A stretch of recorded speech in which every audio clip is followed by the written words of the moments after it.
Live from a galaxy far, far away, Chicago. It's me, Bryson Booker, and it's time for another BBTV cartoon episode review for you, and all of you people out there who still care about the Force. Because the Force is still with us after almost 40 years. Can you believe it? There is still a problem in the galaxy, and it's still on our screens. But it's not really a problem, you know. I guess you could say with just a well-respected franchise as Star Wars, it can't be a problem. But they keep having to happen. They keep making problems in order to keep the franchise running. And boy, now that Disney owns it, now it's blowing up as it's never had before. But anyway, this is not exactly about Star Wars, but this is about Star Wanners, the last Pinky and the Brain episode that aired in November 1998.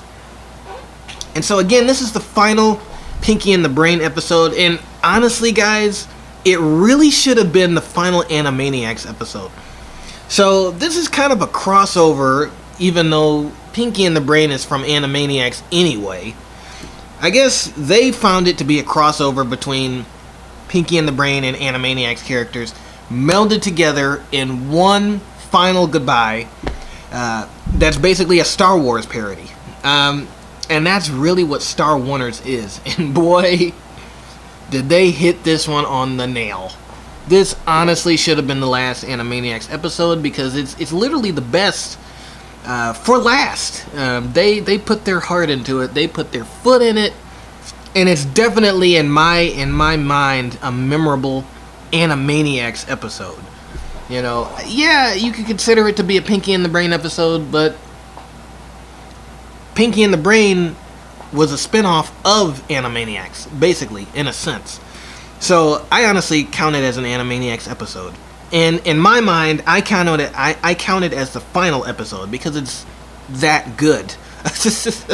But Star Wanners is basically Pinky and the Brain as basically R2-D2, but I think it's Pink 2 Me 2, and then his sidekick, obviously Pinky, Brain 2 Me 2, I'm sorry, and then his sidekick Pink 3-0. Obviously, a spinoff of R2-D2 and CP3O. Basically, you know, they want to take over this big world star thing. And so, obviously, that's a play on the Death Star from Star Wars. So basically, Pinky and the Brain want to take that over so Brain can take over the world. That's basically the central plot. In that time, they battle basically a parody of Darth Vader, played by Thaddeus Plotz. A lot of these characters from the Animaniacs franchise basically are puns on Star Wars characters. So I'll just read them off for you.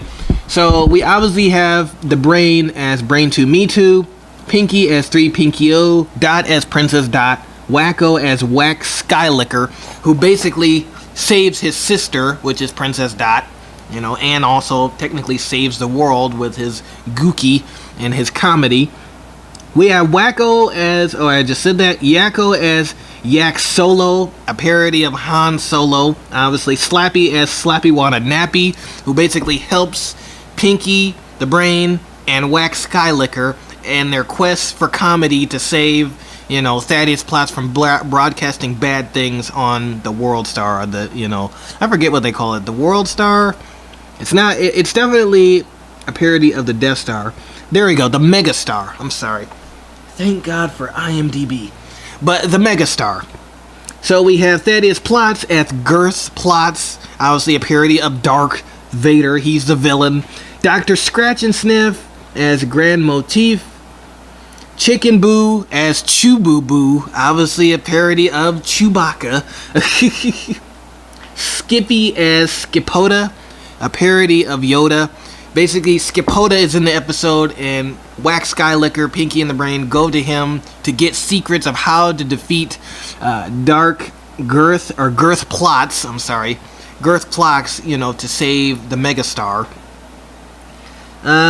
Flavio Hippo, obviously the Hip Hippos. Flavio makes an appearance.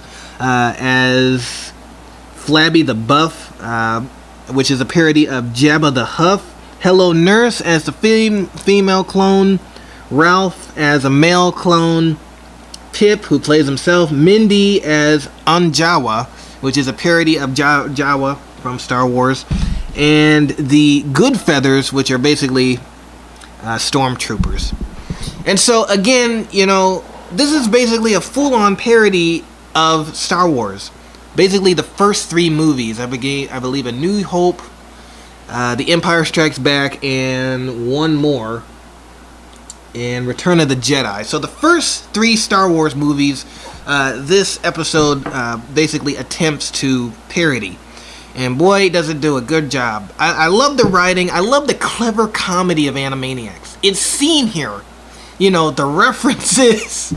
The references, obviously, if you're not really an Animaniacs fan, or if you haven't really seen the show more than once, you probably won't understand some of the references that they throw in, because a lot of the references are taken from the actual show. But if you are a fan, like myself, as well as some, other 90s nostalgic people that are just crazy like that because we're cool, you'll understand the references that they throw in. And those Star Wars fans out there, you'll understand the references that they throw in for you guys. I'm not a big Star Wars guy, but definitely this episode puts me in the mood to watch a Star Wars movie, even though I just think they're just meh. But that's just me. Don't kill me. Don't come to my house and threaten me. Don't send Darth Vader here, because I do have a lightsaber from my childhood that I'm not afraid to use. Don't even try it, you nerds. Don't even try it. But anyway, there's something for everyone. Whether you're a Star Wars fan, an Animaniacs fan, a Pinky and the Brain fan, a Freakazoid fan, Freakazoid does make an appearance in this episode. I mean, why not? Why not put Freakazoid in an Animaniacs episode? So Freakazoid does make a cameo. Any 90s cartoon fan, any movie fan will definitely, enjoy this episode. There's something for everybody. Everybody can enjoy it. Everybody can get a great laugh from it. That's definitely something that you will get, is a great laugh from all the parodies that they make fun of. The characters as the actual Star Wars actors is pretty funny. And the story is pretty simple to understand. Pinky and the Brain want to take over the megastar so Brain can take over the world. In the midst of that are all of these conflicts that are preventing them to do that. And obviously Girth Plots wants that megastar CD that Brain has destroyed. And so basically that's what he does throughout the whole episode. And Whack Skylicker's comedy basically saves the world. Instead of people dying, everyone's laughing. And that's the whole bulk of the episode, the main theme of it. And I just love it. I watch it every year. And I think it's really appropriate to review it now, because the new Star Wars movie is premiering tomorrow. So before you go watch the new Star Wars, take a sit down at your computer or somewhere where you can bootleg it and watch Pinky and the Brain Star Oneers. It's the last episode of Pinky and the Brain, and to me, it's one of the best episodes of Animaniacs. Obviously, Animaniacs was still running at this time in '98, but they were really coming to an end. And this should have been the season finale, rather than that other piece of crap that they showed, which is basically a clip show. This should have been the final cherry on the sundae for Animaniacs. And it's for great reason, because they just put their whole foot in it. They put their heart in it. And it definitely shows, whether you're a Star Wars fan, cartoon fanatic like myself, or just, a nerd in general, you'll love this episode. Star Oneers, Pinky and the Brain, check it out. It's a great one. Definitely. May the Force and may the Gookies be with you. See you later.